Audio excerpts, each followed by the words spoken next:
मीरा के जाने के बाद सुमित पत्थर बने खड़ा है और सावित्री हाथ नचा नचा कर अब भी हवा से लड़ रही है। गई तो गई, बला टली, बड़ी आई स्वाभिमान वाली। देखना सुमित, 2 दिन में भूखी प्यासी इसी दहलीज पर नाक रगड़ती आएगी।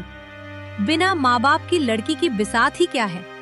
और तू क्यों ऐसे खड़ा है जैसे तेरा सब कुछ लुट गया हो?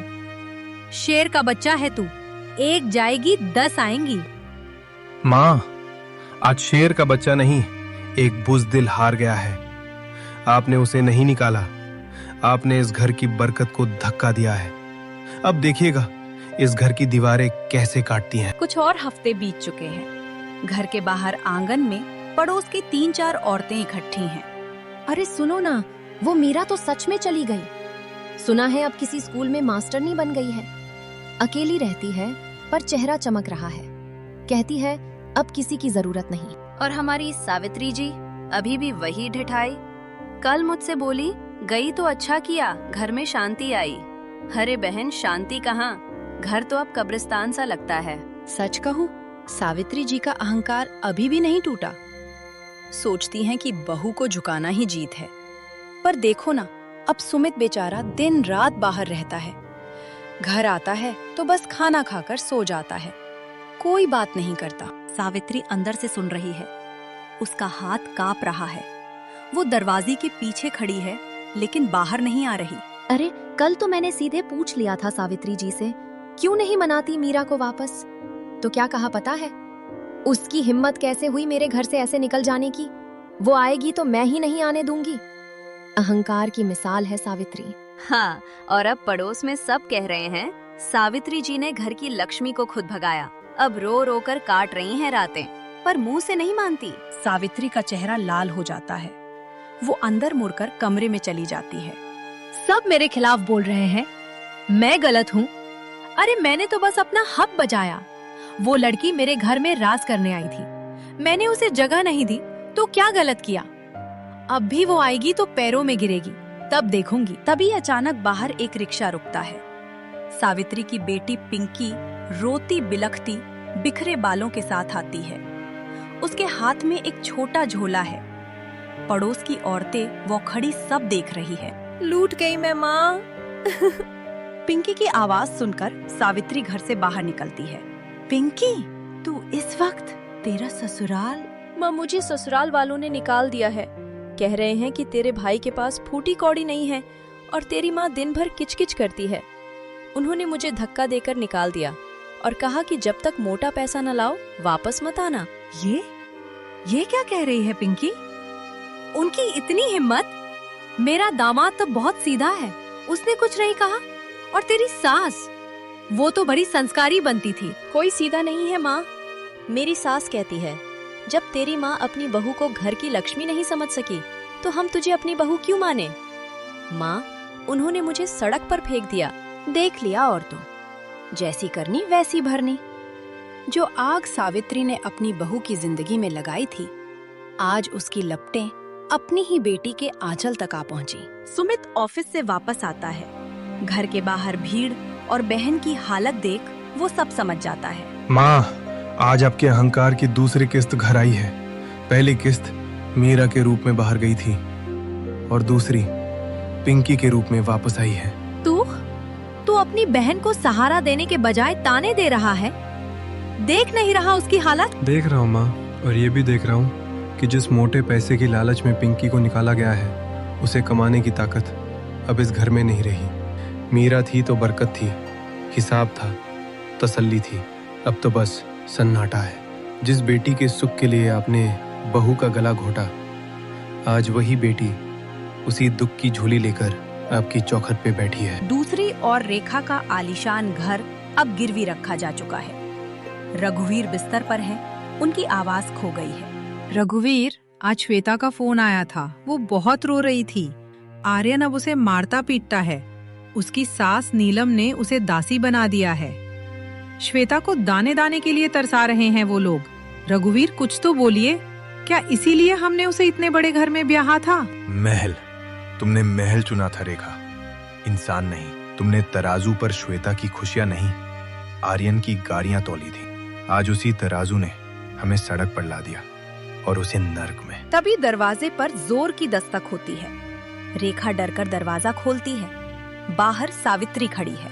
रेखा, पिंकी लौट आई है। उसे उसके ससुराल वालों ने निकाल दिया। क्या? पर क्यों? तुम्हारी पिंकी तो तुम्हारी लाडली थी। तुमने तो उसे सब कुछ सिखाकर भेजा था। सावित्री पिंकी साथ जो कुछ हुआ वो सब बताती है और रेखा भी अपनी बेटी श्वेता के साथ जो हो रहा है वो बताती है। तभी सुमित बाहर से आता है। उसके हाथ में एक अखबार है। आप लोग हमेशा सोचते रहे कि मीरा कमजोर है, इसलिए उसे दबाया जा सकता है। देखिए इस अखबार में। अखबार के पहले पेज पर मीरा की तस्वीर थी। नीचे बड़े अक्षरों में लिखा था, young entrepreneur of the year Meera. ये कैसे हो सकता है? वो तो घर छोड़कर चली गई थी। हाँ, उसने घर छोड़ा था, लेकिन अपने सपनों को नहीं छोड़ा। आपने उसे कमजोर समझा, लेकिन वो चुपचाप अपने पैरों पे खड़ी होती रही। ऑफिस के कमरे में सन्नाटा था। मीरा खिड़की के पास खड़ी थी और पीछे खड़ी थी वो दो औरतें जिन्होंने कभी उसे कमजोर समझा था, सावित्री और रेखा। दोनों के हाथ कांप रहे थे क्योंकि आज मीरा सिर्फ बहू नहीं, उनके अतीत का आईना बनकर खड़ी थी। आप लोग माफी मांगने आए हैं या अपनी बेटियों की जिंदगी बचाने? नहीं मीरा, हम सच में पछता रहे हैं। हाँ मेरा बेटा, मुझे पता है हम माफी के लायक नहीं हैं, पर फिर भी हो सके तो हमें माफ कर दो मीरा। सच में पछतावा और मजबूरी का पछतावा, इन दोनों में फर्क होता है।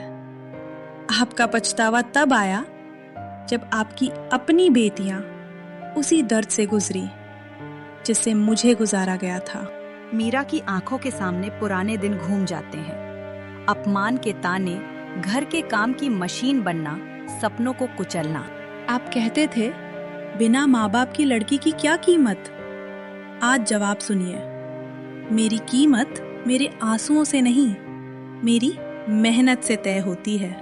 तभी दरवाजे पर जोर की दस्तक होती है। सिक्योरिटी अंदर आती है। मैडम, बाहर मीडिया खड़ी है। आपको entrepreneur of the year award मिलने की खबर वायरल हो गई है। आपने सोचा था मुझे घर से निकालकर मेरी कहानी खत्म कर दी, लेकिन आपने मेरी कहानी को शुरुआत दे दी। क्योंकि जो लड़की अपने अपमान को ईंधन बना ले, वो दुनिया को जला भी सकती है और रोशन भी कर सकती है। तभी दरवाजा फिर खुलता है। पिंकी और श्वेता अंदर आती हैं। दोनों आत्मविश्वास से खड़ी थी। माँ, मैंने तलाक के पेपर भेज दिए हैं। मैं अब उस नर्क में नहीं रहूंगी। पिंकी आगे बढ़ती है। उसकी आंखों में अब आंसू नहीं, आग है। और माँ, मैं भी वापस उस घर नहीं जाऊंगी। मैं अब भीख में सम्मान नहीं मांगूंगी। सावित्री और रेखा एक दूसरे को देखती हैं। आज पहली बार उन्हें अपनी परवरिश का आईना साफ दिखाई दे रहा था। तलाक अंत नहीं होता श्वेता, और घर से निकलना हार नहीं होता पिंकी। हार तब होती है जब औरत अपने डर से समझौता कर ले। मैं तुम्हें सहारा देने नहीं, तुम्हें खड़ा करने के लिए तैयार हूँ। मेरी कंपनी में नया प्रोजेक्ट शुरू हो रहा है। मैं चाहती हूँ श्वेता, तुम लीगल और एडमिन संभालो, और पिंकी तुम ट्रेनिंग और ऑपरेशंस।